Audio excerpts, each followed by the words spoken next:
They uncovered $1.271 billion in extra in fiscal year 1993 and $355.3 million in fiscal year 1996 and $525.8 million in fiscal year 1997. This represents an average increase of 12.2% over the officially recorded foreign aid totals for the same fiscal years, and they probably are not complete.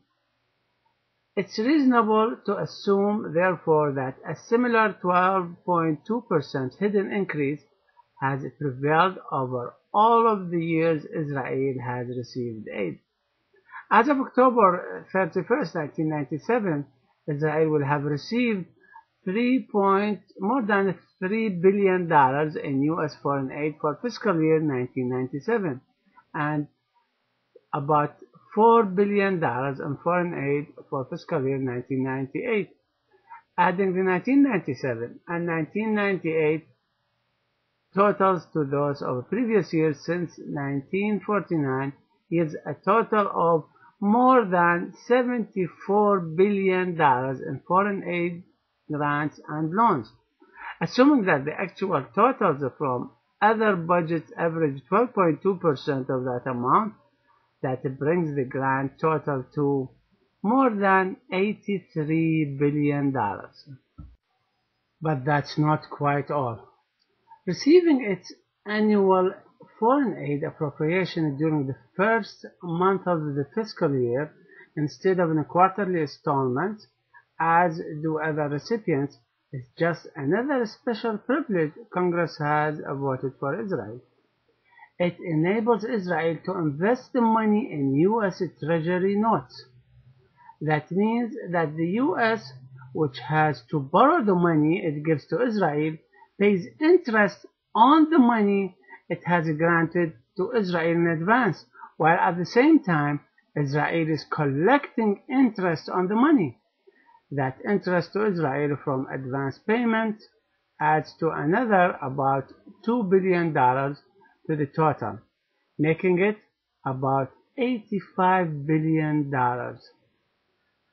That's the number you should write down for total aid to Israel, and that's more than $14,000 each for each man, woman, and child in Israel. It's worth noting that the figure does not include U.S. government loan guarantees to Israel, of which Israel has drawn about $10 billion to date. They greatly reduce the interest rate the Israeli government pays on commercial loans, and they place additional burdens on U.S. taxpayers. Further, friends of Israel never tire of saying that Israel has never defaulted on repayment of U.S. government loans. It would be equally accurate to say Israel has never been required to repay a U.S. government loan.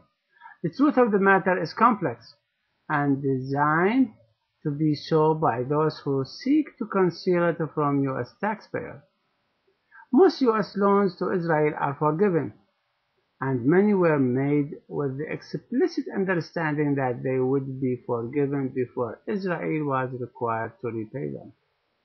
By disguising as loans what in fact were grants, cooperating members of Congress exempted Israel from the U.S. oversight that would have accompanied the grants.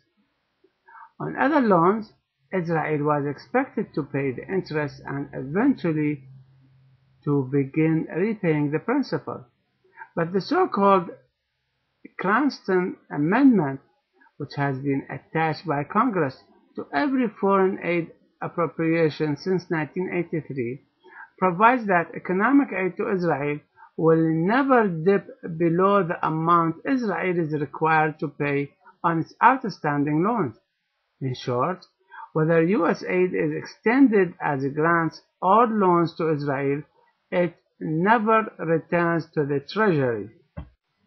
Also, the total of German assistance in all of these categories to the Israeli government, Israeli individuals, and Israeli private institutions has been some 31 billion or $5,345 per capita, bringing the per capita total of US and German assistance combined to almost $20,000 per Israeli.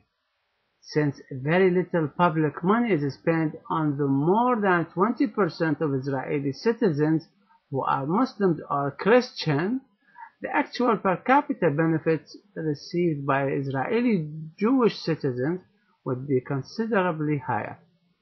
True cost to US taxpayers. Generous as it is, what Israelis actually got in US aid is considerably less than what it has cost US taxpayers to provide it.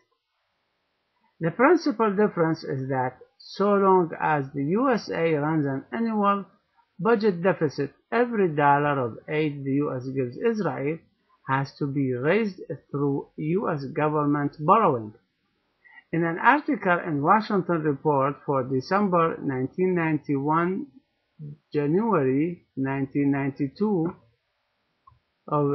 report for December 1991 and January 1992, Frank Collins estimated the cost of this interest based upon prevailing interest rates for every year since 1949. I have updated this by applying a very conservative 5% interest rate for subsequent years, and confined the amount upon which the interest is calculated to grants, not loans or loan guarantees. On this basis, the $84.8 billion in grants, loans, and commodities Israel has received from the US since 1949 cost the US an additional about $50 billion in interest.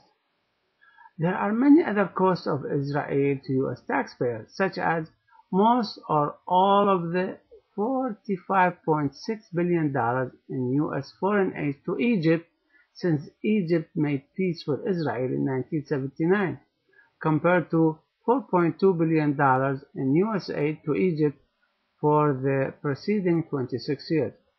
US foreign aid to Egypt, which is pegged at 2/3 of US foreign aid to Israel, averaged $2.2 billion per year.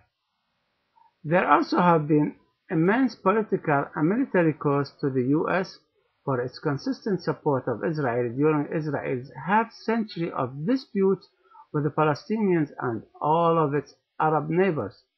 In addition, there have been approximately $10 billion in US loan guarantees and perhaps $20 billion in tax-exempt contributions made to Israel by American Jews in the nearly half-century since Israel was created.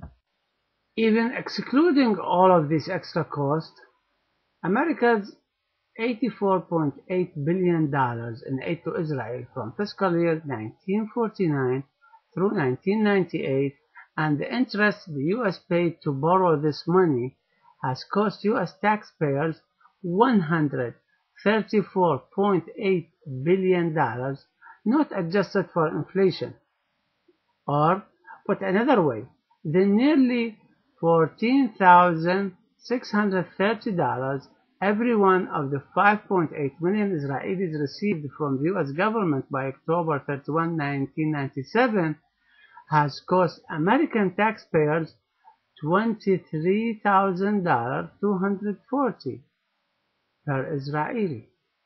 It would be interesting to know how many of those American taxpayers believe they and their families have received as much from the US Treasury as has everyone who has chosen to become a citizen of Israel. But it's a question that will never occur to the American public because so long as America's mainstream media, Congress, and President maintain their pact of silence, few Americans will ever know the true cost of Israel to US taxpayers. This was by Richard Curtis, a retired U.S. Foreign Service officer, is the executive editor of the Washington Report on Middle East Affairs.